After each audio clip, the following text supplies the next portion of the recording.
Thank you. Good morning. My name is Sarah Cahill-Lanigu. I'm the editor-in-chief of Axios, a U.S. news publication. I'm thrilled today to be moderating today's discussion, really important discussion, a global discussion here at the World Economic Forum about the future of industrial policies.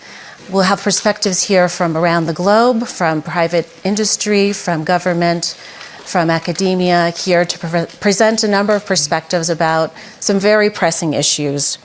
I want to welcome all of you who have joined us here this morning. And for those of you who are watching us streaming online and want to join the conversation, I welcome you to use the hashtag WEF23. We'll go ahead and begin. I want to set the stage and talk about why we're here to discuss the global disruptions that are really forcing change upon global industry. As you all know, in the news, you've seen the headlines over the last few years about COVID, of course, the pandemic, really disrupting supply chains, forcing technology into hyperspeed, and all of the, of course, the war in Ukraine, further disruptions with rising prices. This is all forcing a discussion about what needs to change and what needs to happen in global cooperation for a global industry going forward. I want to start by introducing my guests here with me to join this conversation and add their perspectives. I'll introduce each of them. Starting here on my right, Mr. Dimitri de Vries. He's co-CEO of DSM, a Netherlands-based conglomerate in many lines of business. Next to me is Her Excellency, Ms. Lee Young. She's Minister of SMEs and Startups in South Korea. On my left is the Right Honorable Grant Shapps. He is Secretary of State for Business, Energy, and Industrial Strategy of the UK. Welcome. Thank you. And Mr. Jared Muller as Director General of the United Nations Industrial Development Organization in Vienna. He'll be joining us shortly. And finally, last but not least, Mr. Ricardo Hausman. He's founder and director of the Growth Lab at Harvard University in Cambridge, Massachusetts. Welcome. So welcome to all of you. Wonderful. All right, we'll go ahead and get started. I'd like to start with you, Mr. de Vries. You run a major corporation that's involved in many lines of businesses. From what I understand, your company is reliant upon and involved in many parts of the supply chain for many goods that move around the world. I want to start with you. What are today still the biggest challenges that you see affecting manufacturing and industry in particular in the global context? Well, that's a huge question, and as we speak, we're still struggling with it. Let's go back in terms of concept. So supply chains and manufacturing were engineered to be extremely efficient. Nobody wanted to take any money or stock or capital tied up. So it was a very smooth engine. And that was completely disrupted by COVID, by political tensions, geopolitical tensions. And basically, in the value chain, everybody took a sort of a buffer. And as we speak today, the question is, how does that look for the future? Because at the end of the day, there's a cost to it. And the question is, who is paying for it? So consumers don't want to pay extra, certainly not in the cost inflation environment. Governments don't feel it as being their responsibility for efficient supply chains, and correctly so. The industry in itself is coping with it because there is a price to be paid.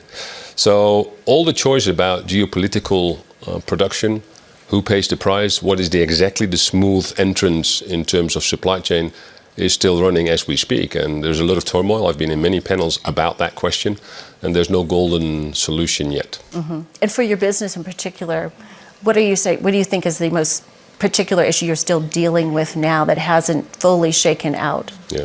So we have made a choice ourselves what type of products are essential for the world. So we are in the health nutrition business. So we supply medical nutrition, we supply multivitamin ingredients. And there are some products in the world where you just cannot live without. And there the supply chain needs to be completely different than products which are nice to have. And I think we are making that choice, but it's a joint responsibility, and that's also why I'm in a panel for industrial policy. It's not only our responsibility to make that choice, but it's the world to make that choice. Mm-hmm. And I want to turn to get the government perspective from you, Secretary Shapps, about what what has been clear to government about where the gaps are between business, where government can fill it to ensure a certain stability. Yeah, I mean, we've experienced, as the whole world has, these kind of supply chain shortages, and they crop up in all sorts of unexpected ways. So just over a year ago, we had queues at our petrol stations, something unimaginable, unthinkable. There's always petrol at the pump if you needed to go and get it. And actually the problem wasn't anything to do with petrochemicals. The problem was to do with the lorry drivers, the HGV drivers, the truck drivers, the tanker drivers, to get the petrol to the right place from the refinery, which had plenty of petrol, to the station.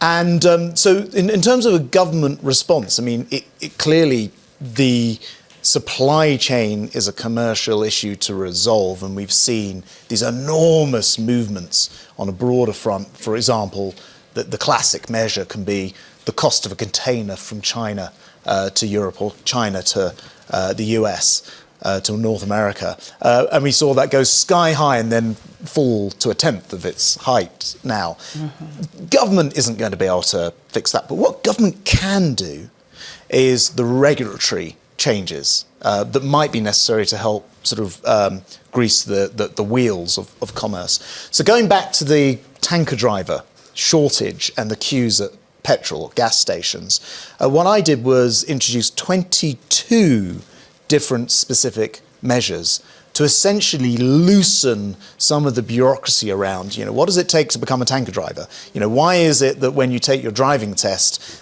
you have to first learn to drive a rigid truck and then a elongated one, and you have to allow a certain number of weeks in between. And I discovered this came from some EU law, and we're not in the EU anymore, so I didn't have to worry about that. And I was able to, without lessening the standard of the test, just take away the bureaucracy.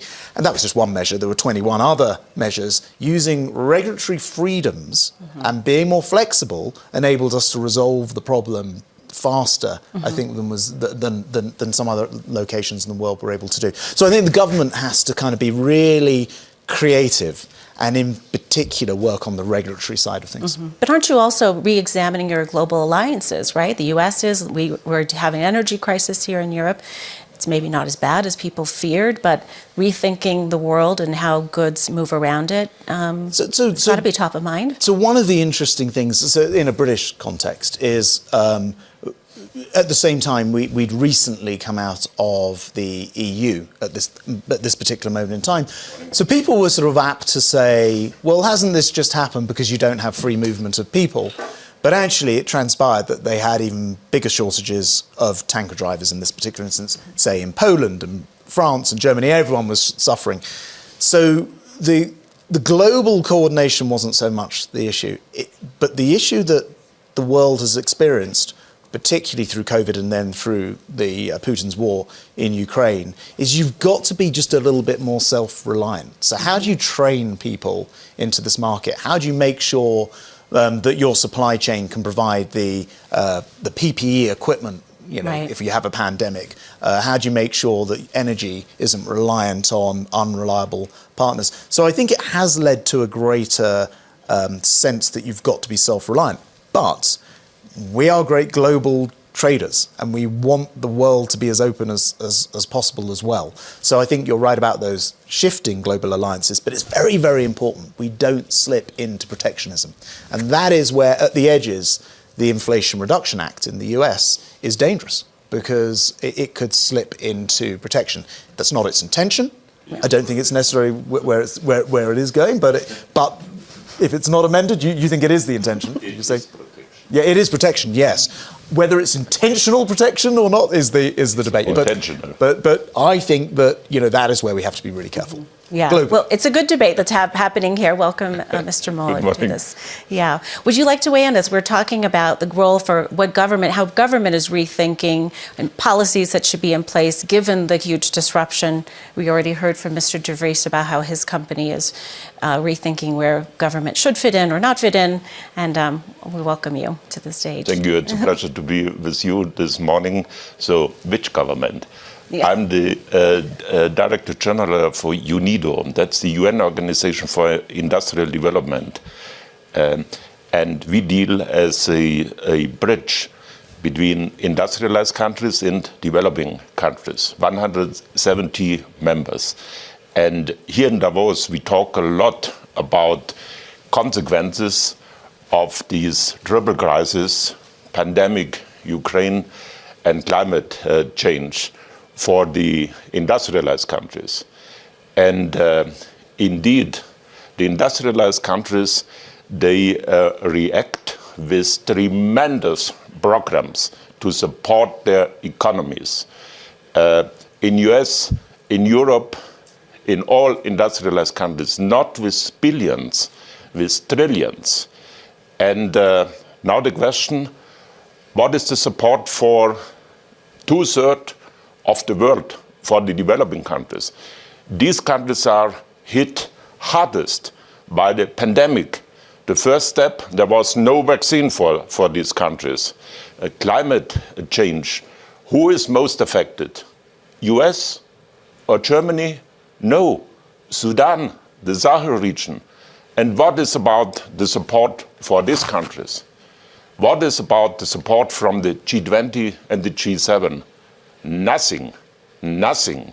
They reduced the budget for developing aid the last year. That is the reaction of the industrialized countries concerning this triple crisis. Mr. Hausman, you've done a lot of work with the Growth Lab at Harvard and on policy. I wonder what your perspective is. Well, I mean, I would like to live in a world where there was more support for development, but I typically work with countries that have to deal with the situations that they have. And I would like to make some interesting distinctions, I hope they're interesting in any way, on how they are thinking or they should think about industrial policies. The first one is what we call, you want to think about the intensive margin, that is, you want to think about the needs of the industries that you have, or do you want to think about the extensive margin, the attracting industries you don't yet have? So, the industries that you have can complain. The industries that you don't have don't complain and don't tell you what they need. So how do you move into new areas? Because development is all about, expanding your set of capabilities into new things. Then you want to think about, do you want broad-based subsidies like the ones that, these trillions of dollars that have been put on the table that you don't have as a developing country?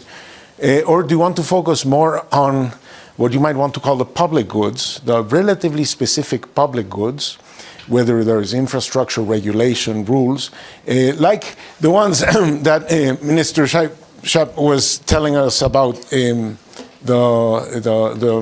truck drivers in Britain, right? And the 22 other measures, right? And that means that you need to have a government that has the bandwidth to focus on the many issues that many verticals are going to face, right? Number three, industrial policies have been discussed a lot, sometimes at the national level, sometimes at the regional level. Even, for example, in Britain or the US, it's global level. Yeah. And maybe at the global level, but maybe. and I think we're going to get there when we discuss climate change. But many policies are about some laggard regions, whether it's the Rust Belt in the U.S. or the North in Britain.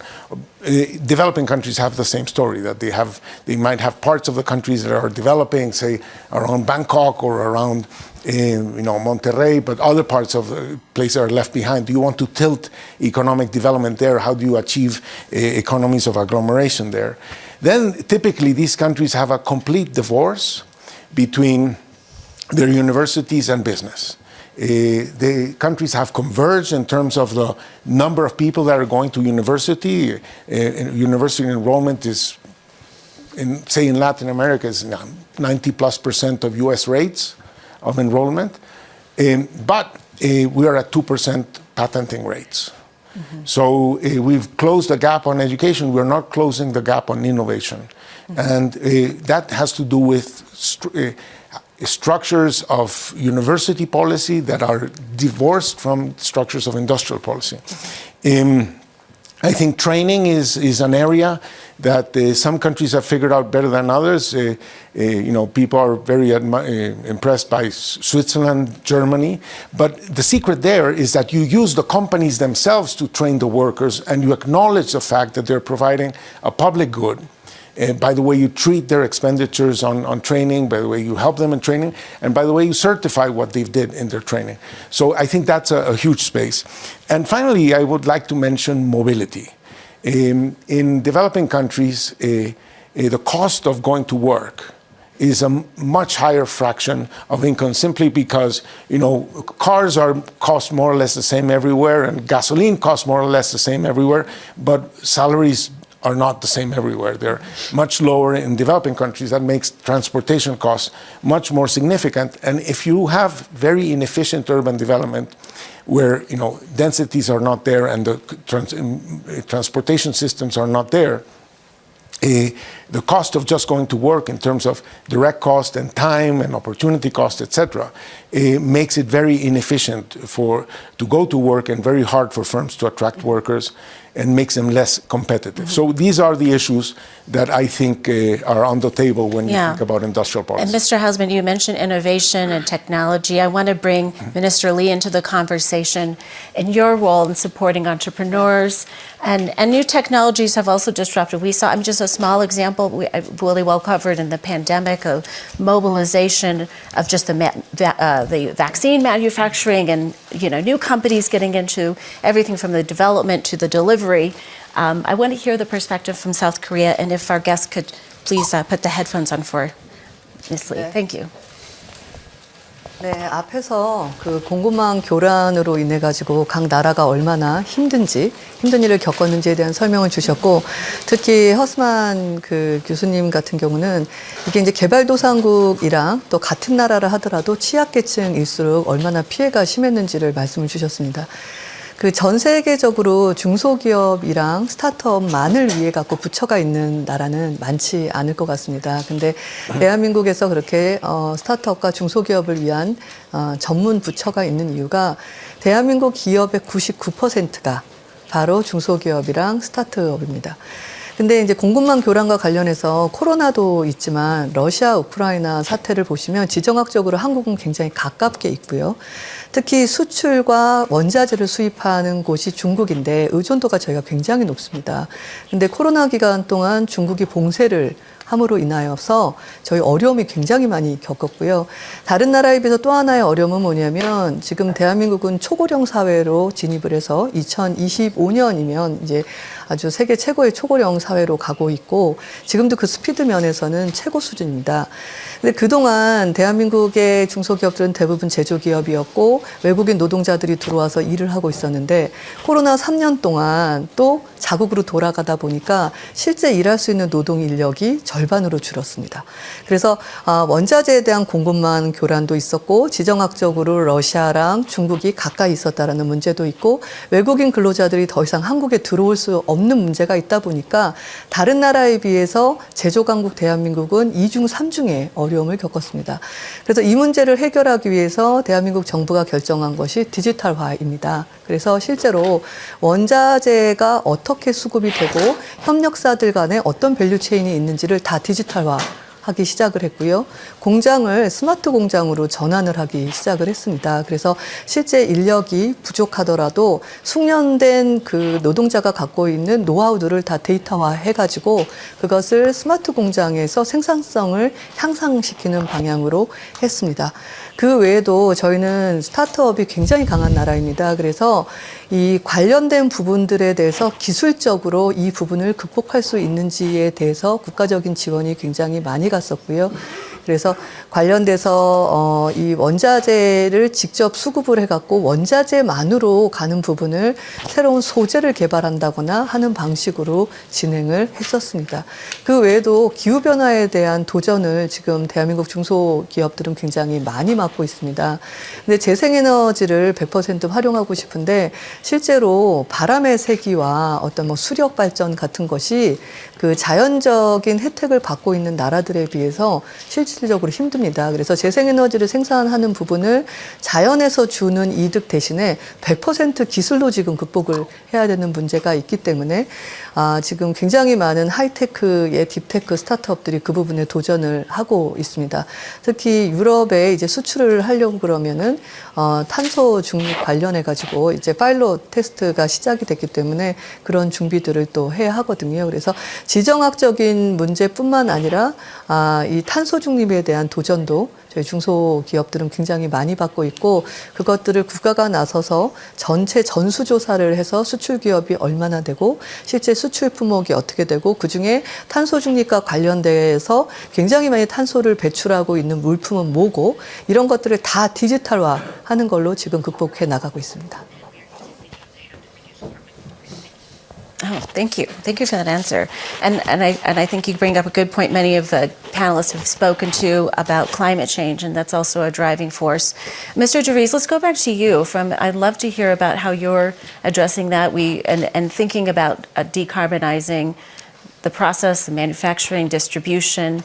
And you have many lines of business, from nutritional products to engineering materials. So I'd love to hear what changes you put in place or thinking about. Yeah.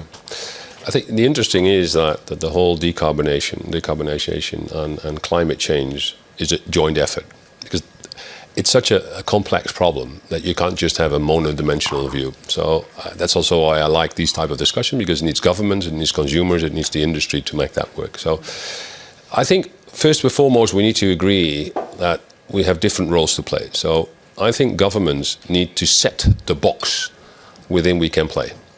And then within that box, companies like ours need to play. Certainly in a transition where we go to more climate action, where there's a carbon price, where you price waste in the right way, I think governments have a huge role to play because they need to set the box right. But they should not play in that box.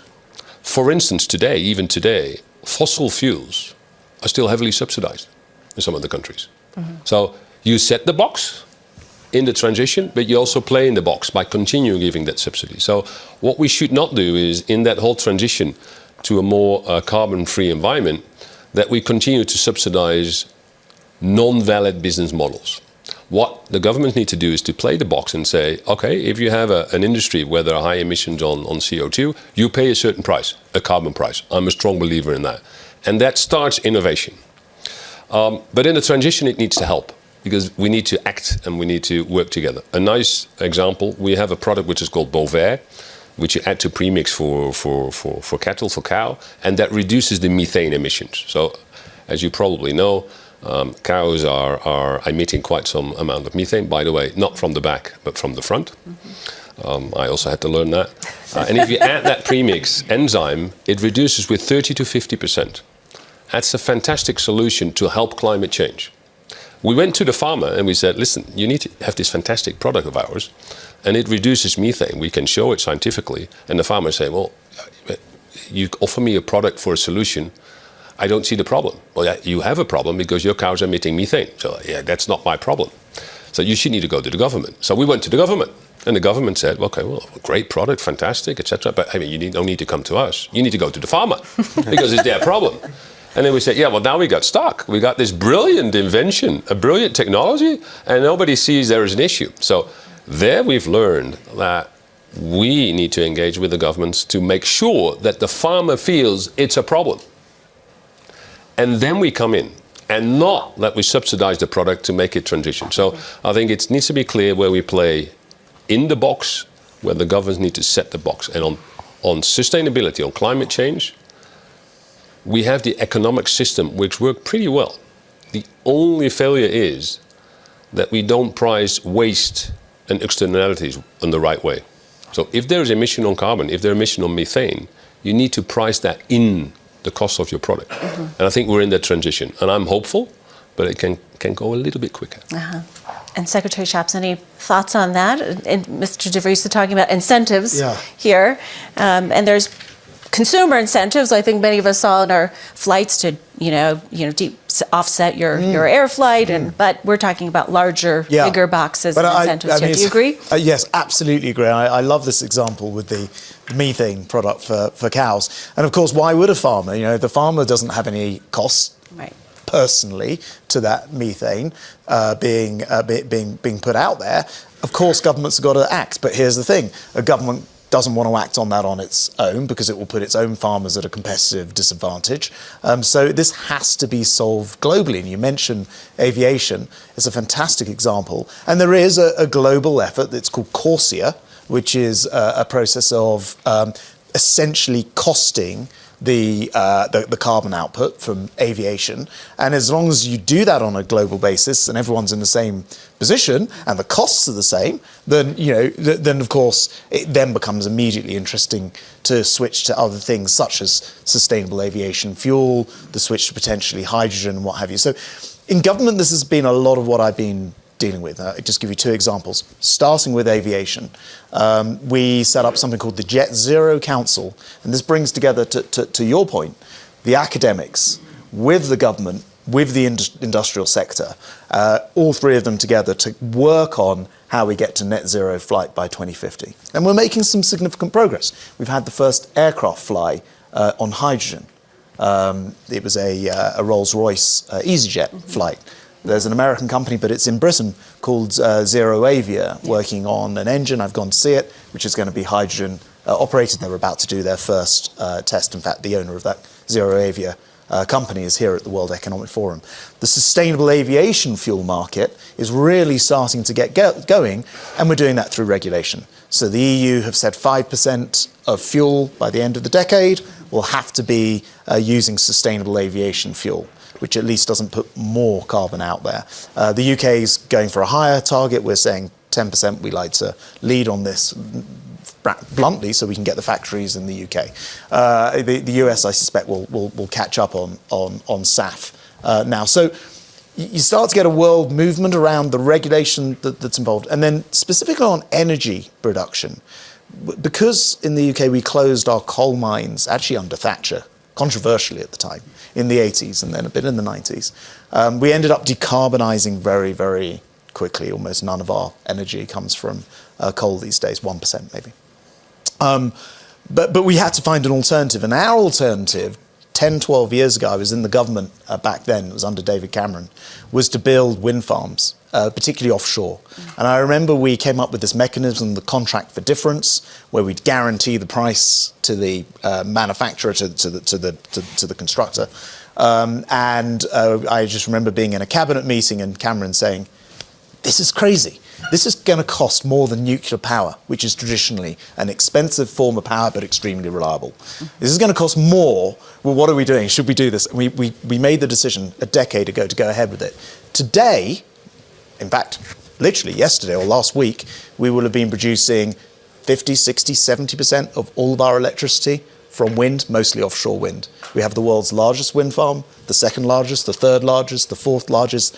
In the next auction for contracts for differences, I've seen the bids, the scale and size of the turbines to produce the electricity are so large that the arms of the turbines, if you took 7 football pitches and put them together, that is the sweep of the turbine going round.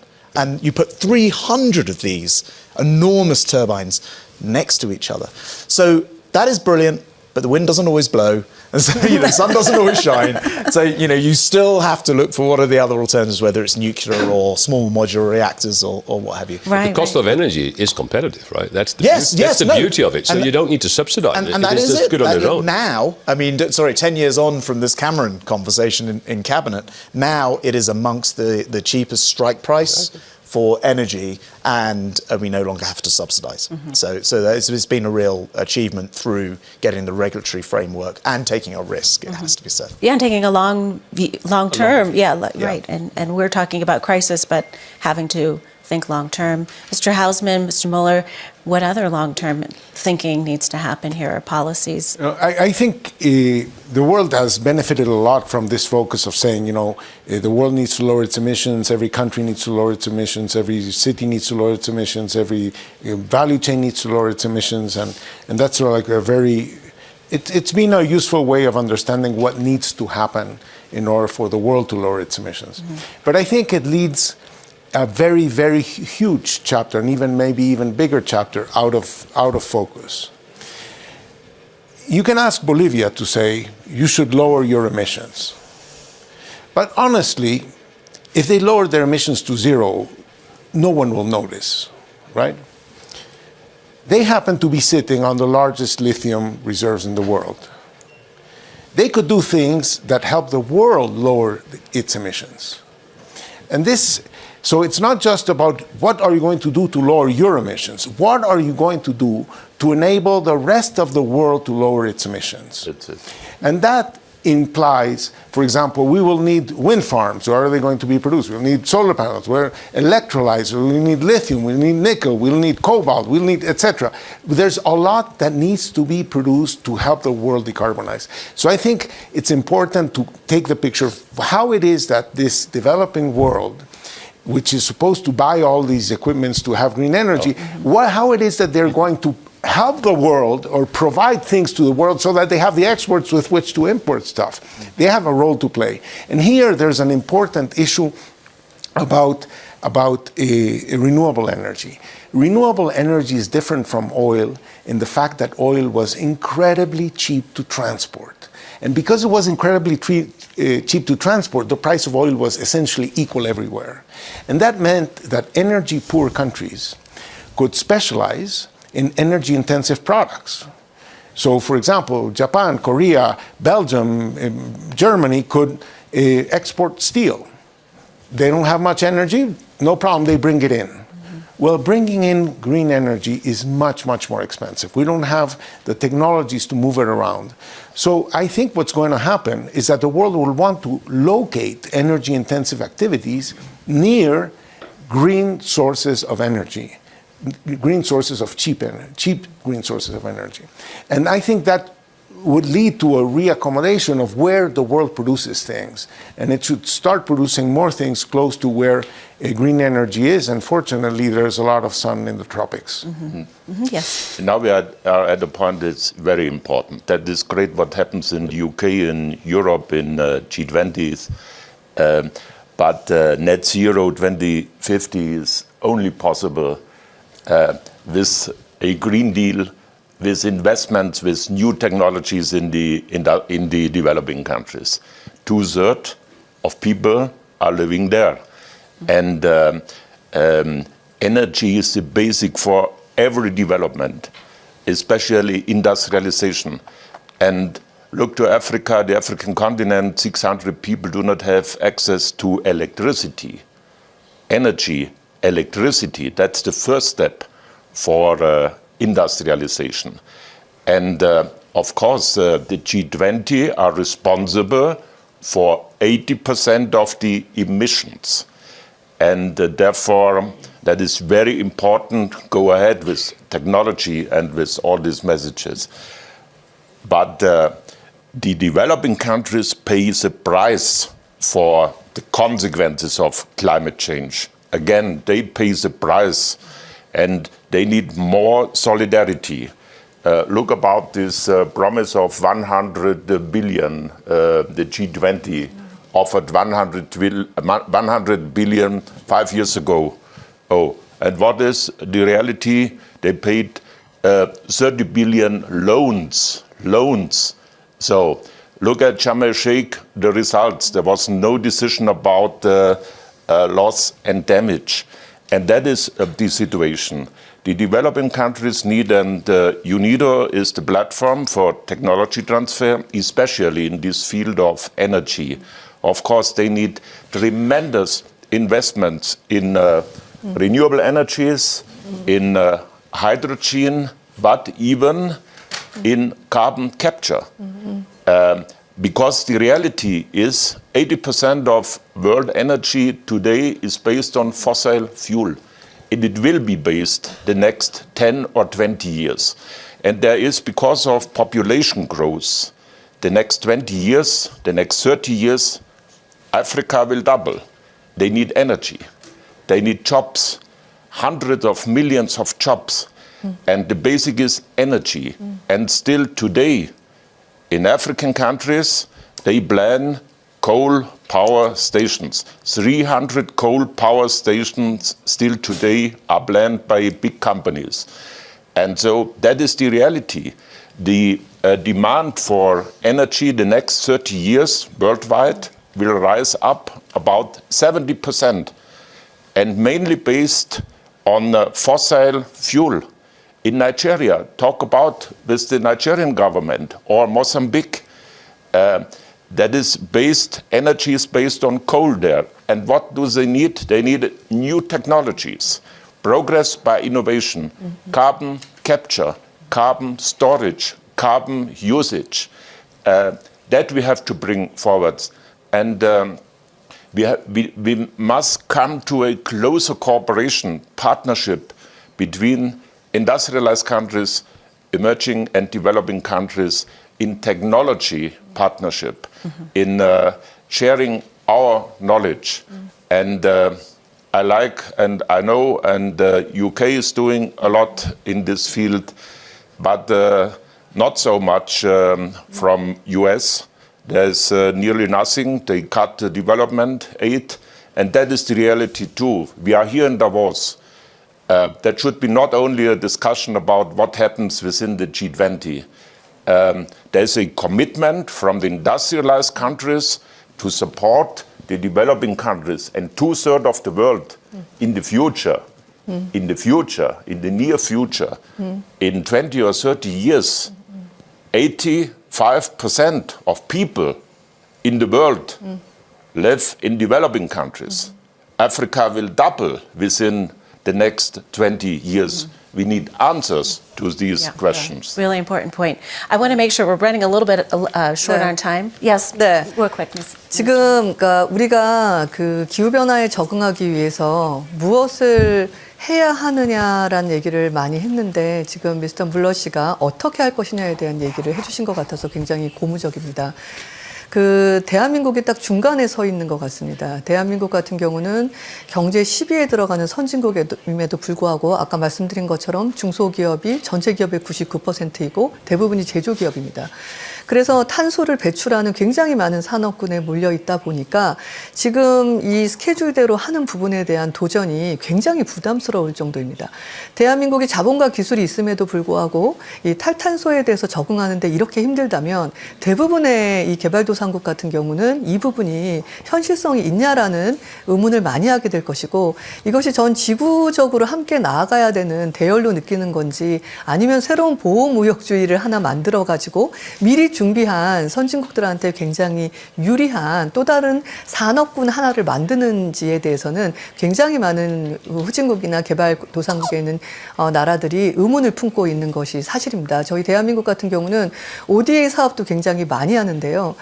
관련해 갖고 탈탄소에 대한 개념도 없고 어떻게 해야 될지도 모르는 상황입니다. 한국 같은 경우도 지난 우리가 많은 정부에서 실제로 태양광에도 돈을 굉장히 많이 넣고 수력, 그다음에 풍력 굉장히 많은 돈을 넣는데 실제로 기술적으로 굉장히 하이엔드 기술이 받쳐주지 않는 상황에서 일조량도 안 나오고 바람의 양도 없는 상황에서 시설 투자만 해가지고는 전기가 나오지를 않았습니다. 그래서 대한민국 전체가 폐허가 될 정도로 태양광을 깔았지만 실제로 일조량의 문제 때문에 다시 탈원전에서 원전으로 돌아가야 되는 상황이 있거든요. 그래서 저는 미리 탈탄소를 준비했던 이 분야의 많은 선진국들이 기술과 관련된 데이터들을 공유하면서 속도를 함께 맞추는 부분들이 굉장히 필요해야 될 것 같고요. 대한민국 같이 그 부분은 좀 늦었지만 기술적인 캐치업이 굉장히 빠를 수 있는 나라는 관련된 기술 개발을 해서 공유해 주는 것들이 필요할 것 같습니다. 그래서 언제까지라는 목표를 정해놓고 그 목표에 도달하지 않으면 국경세를 내겠다라든가 관련돼서 뭐 세금을 비롯해서 여러 가지 압력적인 요소를 하기보다는 전 지구적인 대열에 많은 나라가 참여할 수 있도록 기술과 경험과 데이터를 나누는 새로운 방식의 탈탄소 접근이 필요하지 않을까 생각합니다. Yeah, thank you, Minister Lee, for that perspective as well. We've had such a great conversation here. I think we've run out of time. We won't have time for Q&A, but I just want to thank my distinguished panelists here we had a wide-ranging conversation, covered a lot of ground. Thank you so much for the conversation. Thank you for joining us online. That concludes this session on the future of industrial policies. Thank you very much.